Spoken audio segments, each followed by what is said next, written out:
I don't know where this video just shut off, but I just started to clean the headstone of Mr. and Mrs. Abell, and I was beginning to talk about my COVID slumber of 2022, where I had no pain, I didn't feel sick, I just was weighted by the world. I couldn't get up. And I was reflecting on, again, I don't know where the video stopped, but I was reflecting on the fact that I did not have any feelings of pain or sickness or fear. I never felt like I was dying, and I quite enjoyed that life for 2.5 weeks. But as of yesterday, I woke up. I finally woke up from that 2.5 week, 3-week long COVID awakening slumber, and am now ready to get back to life. So excited, if that sounds crazy, perhaps it is, but so excited to be back here at the cemetery today for the first time in weeks. I feel like it's not that I have so much to say right now, it's that I have so much to feel, and I'm aware of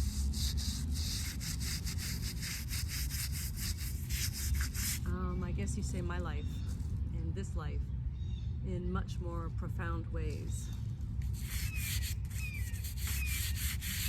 I tell my family often that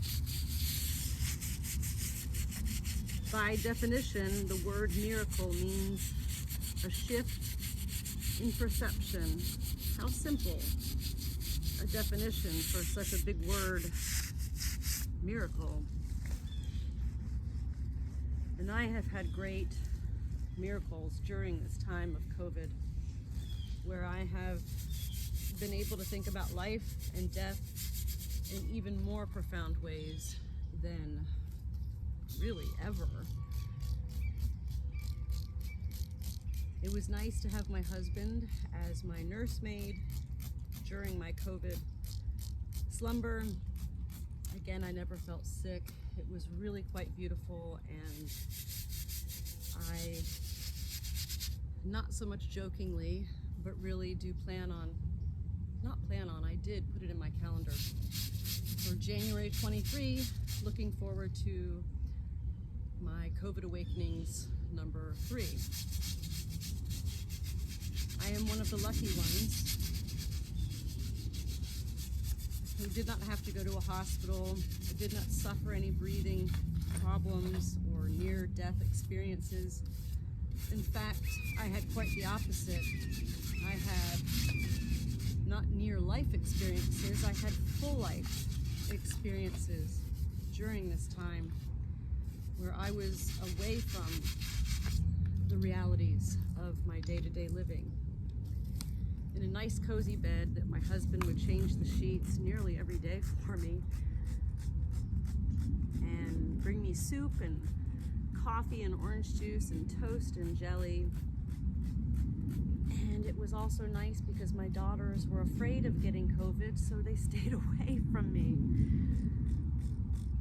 There was literally not a single worry in my mind during the past 3 weeks.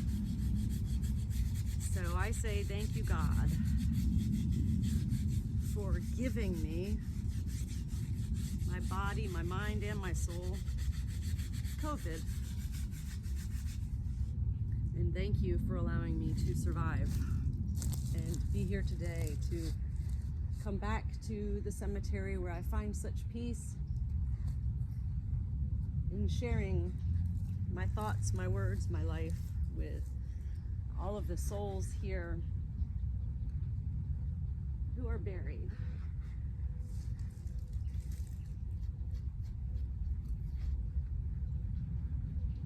I went from, like I said before in the first video, Christmas to New Year's to having to say goodbye to our feral FIV positive cat, Karma, to one day I found a bunny in our driveway that I knew was not wild, and I posted it on social media to say that there was a bunny in our yard. And wouldn't you know, a few days later, right before COVID struck, I agreed to foster not one, not two, not even three, but 6 bunnies. I know. It does sound crazy, but I assure you it was not crazy at all, and it was in my plans.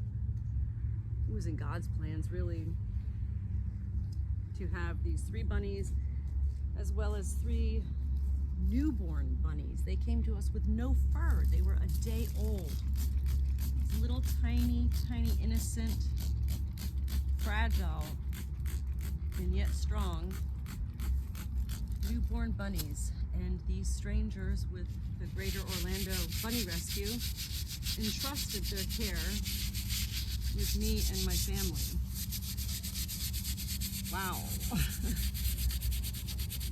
I couldn't even take care of myself for the first 2 weeks that these bunnies were with us. And I did rely on my daughters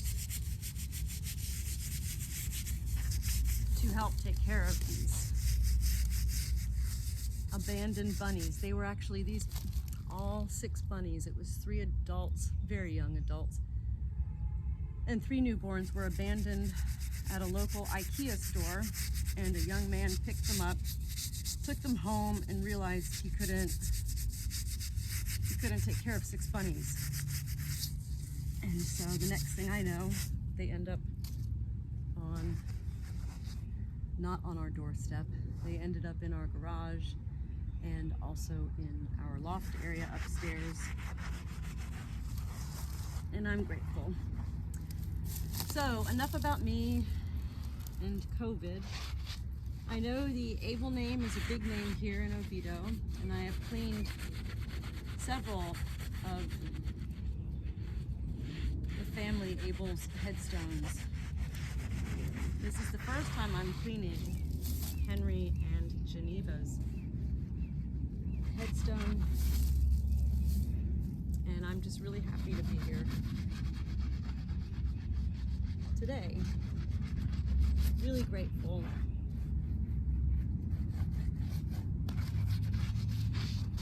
I had a really good conversation with both of my girls. They're 21 and 18 years old.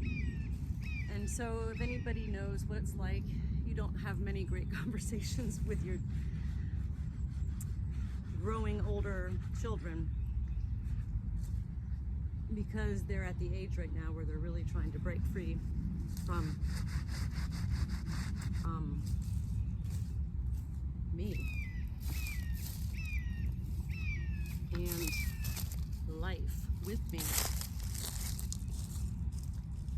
When I left my home today to come here to the cemetery, I left like really happy, smiling, thinking how beautiful a conversation I had with both of my girls today.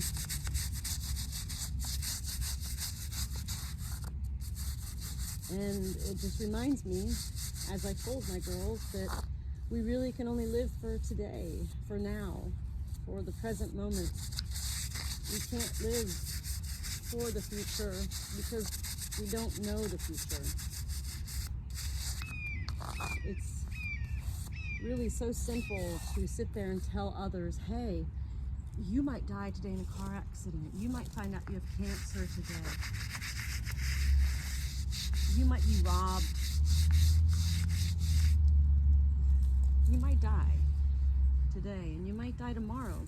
And that person, that grandparent that is so sick at the age of 87, you think might die tomorrow, might actually live to be 102. Nobody knows this, in my opinion, other than God. Mr. and Mrs. Abell, I know you have a big family, and so I know you had a life. And I am here today to not only clean your headstone and talk out loud to all of my soul friends here at the cemetery. I'm also here today to listen hopefully hear words from you.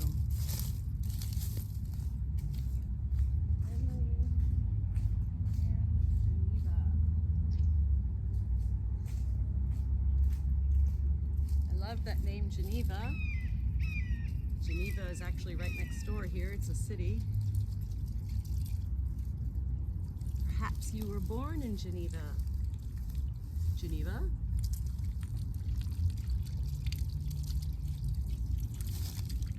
I am here. And I would love to hear from you. And right now I am hearing from Geneva, and she says, first of all, who are you? And she also says, thank you. You're welcome, Geneva. Thank you. Oh, one thing I hate finding in cleaning headstones is spider homes, spider webs, spider eggs.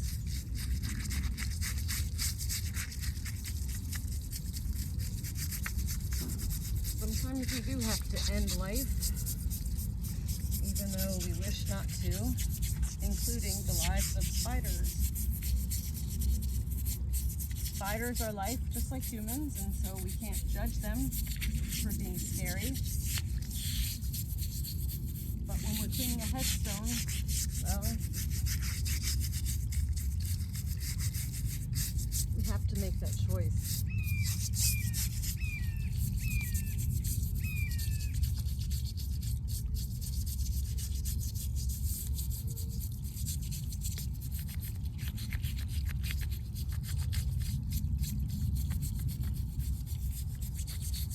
I really am grateful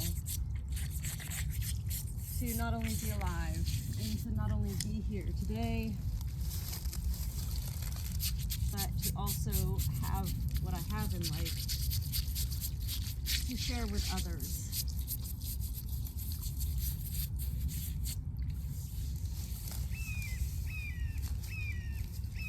Well, I'm not happy with the pressure of this hose today. I am happy to be here.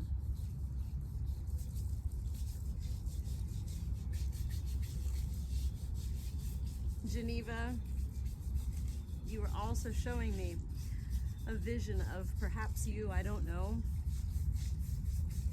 sitting with a very beautiful dress on. I mean, very beautiful, long dress, long sleeve, but chiffon-like, with a beautiful hat on, peach in color, both your dress and your hat, sitting by water, perhaps a creek. I'm not sure, a creek, a river. And you have a teapot and a teacup, and you are not alone. But there are no other humans with you. You are not alone because you are surrounded by nature. That is what I actually see. I'm not making this up or trying to write a book.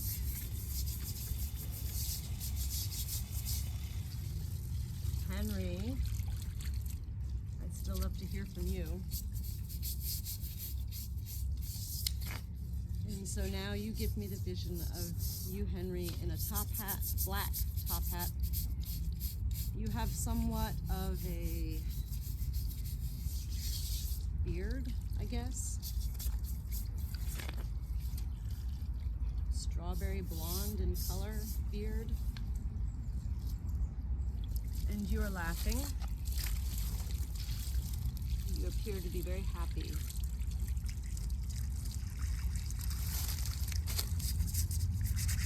You both are giving me a feeling of energy, of a beautiful marriage, a beautiful relationship, partnership, friendship. You were very close to one another. There were no affairs outside of your hearts. You were truly in love. And that is a beautiful thing for me to feel. of you.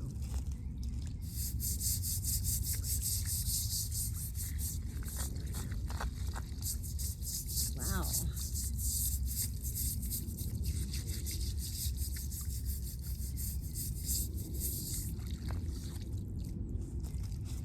Thank you, Henry and Geneva.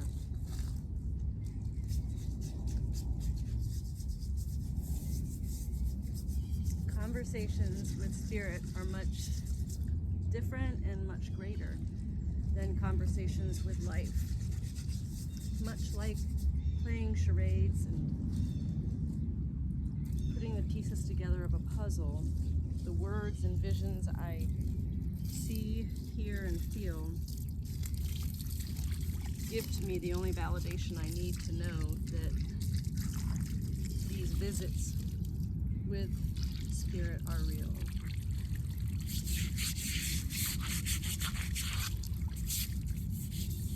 Thank you. And I think we are pretty much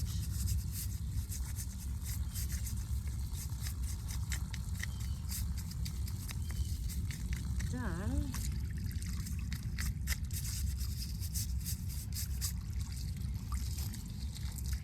I told my daughter today, before I came here to the cemetery, that each day is a gift. And it can only be a gift if we actually open the gift, the box, package, bag.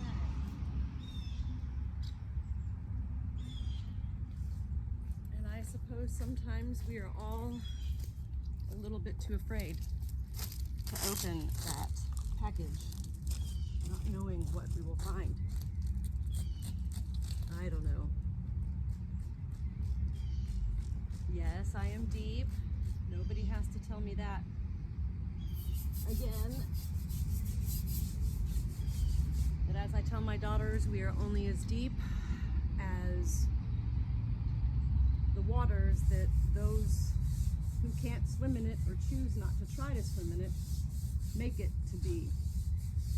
I don't think my waters are really that deep.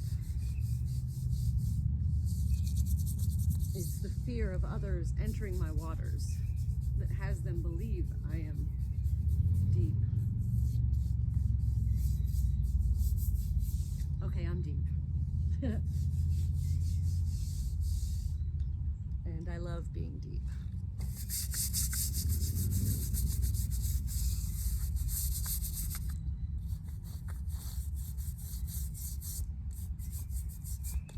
So after I finish up here,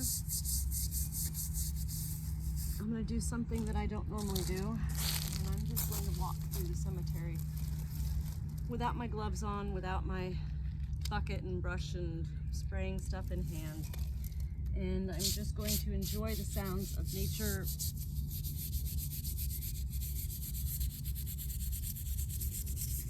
And enjoy this beautiful cemetery.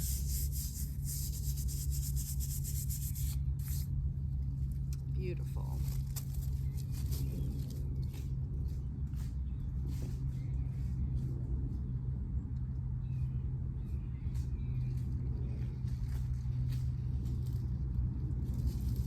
I really do hope to be cleaning headstones well, for the rest of my life. It doesn't have to be every week, every day, every month. I just hope to always keep souls of lives once lived on Earth, now in a parallel universe, in my life, so that I can always remember how beautiful life truly is.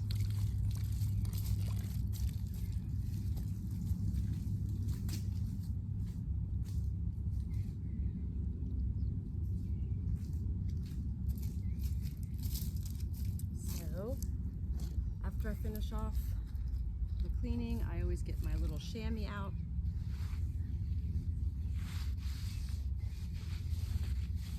And dry it down. I sound like Bob Ross right now. I'm just gonna paint a pretty picture. I'm I'm just gonna clean a pretty headstone. That probably was how Bob Ross felt. Just pretty, beautiful. And no, I'm not smoking marijuana or anything crazy like that. This is me. Post-COVID awakenings, we really do come to life when we are faced with such illnesses. Same thing when I had meningitis about 12, 13 years ago, when I came back from nearly supposed to have died. I came back to life with a greater perspective, and that's when I discovered the true definition of miracles, which, simply put, the definition of a miracle is a shift in perception, a shift in the way we think, our thoughts. And so when we almost die, we do come back to life, hopefully, with not necessarily more profound thoughts, but rather more clear visions of what life is and should be for us.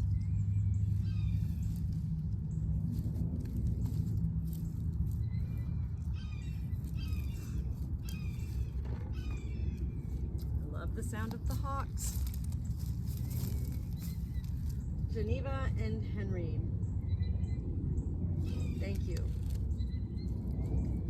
for this time to share with you in conversation.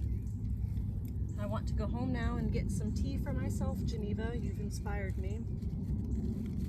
And to perhaps even put on one of my own pretty dresses. I hope you both had good lives. And I hope you are resting in eternal peace.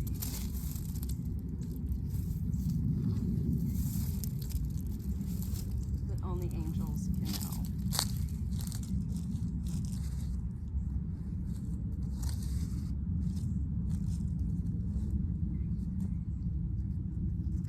Yes, Geneva, I hear you now too. I do speak a lot. You and my mother would have good conversations because she says the same thing. I talk a lot. Thank you for this time.